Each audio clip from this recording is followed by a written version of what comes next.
यांच्याकडे योगेश गोरसे यांच्या सोबत विजय शिवतारे देखील आहेत। योगेश, उद्या महत्त्वाची बैठक असेल, त्यामध्ये जानकर बारामतीमधून लढणार का याविषयी देखील चर्चा होईल। जानकर जर तिथून लढले तर मग शिवतारे माघार घेतील।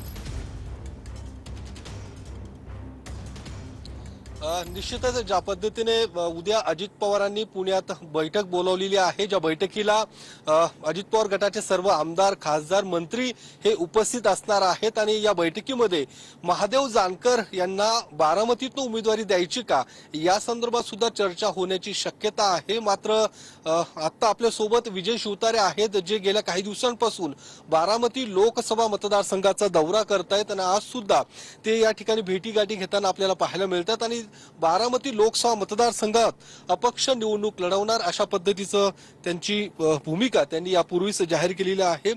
मात्र आता ज्या पद्धतीने चर्चा पुढे येताना दिसतात की बारामतीमध्ये महादेव जानकर यांना उमेदवारी दिली जाऊ शकते, अशा पद्धतीच्या चर्चा समोर येत आहेत। तुम्ही कसं पाहता? ठीक आहे, शेवटी लोकशाहीमध्ये प्रत्येकाला ज्याला ज्याला अधिकार, सगळ्यांनाच अधिकार आहे लढण्याचा। आणि त्यावेळी महादेव जानकर 2014 साली अगोदर देखील लढलेले होते।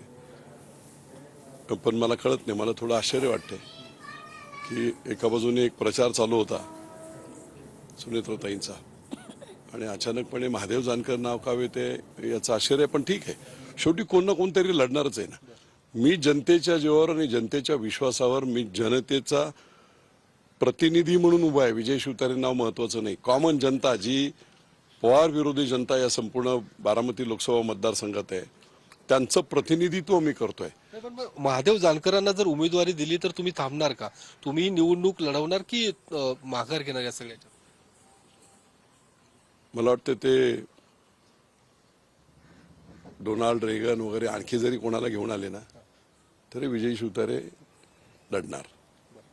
महादेव जानकर तो सोडा, आणखी कोणाला घेऊन आले तरी विजय शिवतारे लढणार। तुम्ही निवडणूक लढवण्यावरती ठाम आहात? कोणी आता समोर कोणी येऊ ना, जनता पाठीशी असल्यावर घाबरायचं कारण काय? जे होईल ते होईल, काही नाही। एकदा जनतेचा आवाज लोकशाहीमध्ये जो मला अंडरकरंट दिसलाय ना, त्या दृष्टीने मला एवढंच कळत होतं, मी पुन्हा पुन्हा ते सांगतोय की पॉवर प्रो मतदानाचे अँटी पॉवर जे लोक आहेत त्यांना मतदान करण्याची संधी देण्याचं काम, पवित्र काम मी करतोय आणि मी त्याच्यावर ठाम आहे, समोर कोणी येवो। तुम्ही जी काही भूमिका घेतली त्यामुळे महायुतीमध्ये खडा टाकण्याचं, मिठाचा खडा टाकण्याचं काम तुम्ही करतायत असा सुद्धा आरोप, टीका तुमच्यावरती। नाही, ठीक आहे, आता ते कोणी, इथला हा स्थानिक प्रश्न आहे। निश्चितपणे 50 वर्ष आम्ही काय महायुतीला वाटतंय का की एकाच पवार घराण्यालाच आम्ही मतदान करावं? 23 लाख लोकांनी 50 वर्ष, कधी शरद पवारांना, कधी अजित पवारांना, कधी सुप्रियाताईंना काय केलं? आता मी वर इथे आलोय, हा जांभुळवाडीचा परिसर आहे, सुप्रियाताईंनी 1 रुपयाचं काम 15 वर्षात केलंय का? मला सांग, 1 रुपया नाही केलं। निव्वळ आपला सेल्फी काढत फिरायचं, त्यांनी काम होत नाही आणि संसदरत्न होऊन सुद्धा कामं होत नाहीत।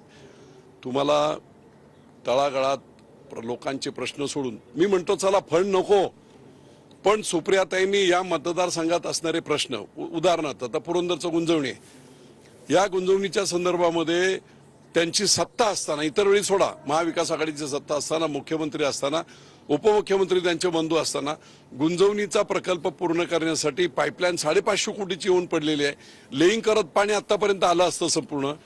किती प्रयत्न त्यांनी केला, किती बैठका घेतल्या, काय प्रयत्न त्यांनी केले, या प्रश्न, इथे असणारे जे जे काही मूलभूत प्रश्न आहेत याच्या संदर्भात तुम्ही कधी कॉर्पोरेशनमध्ये, कधी मुख्यमंत्र्यांकडे, कधी संबंधित मंत्र्यांकडे काय इश्यू घेऊन तुम्ही लढलाय?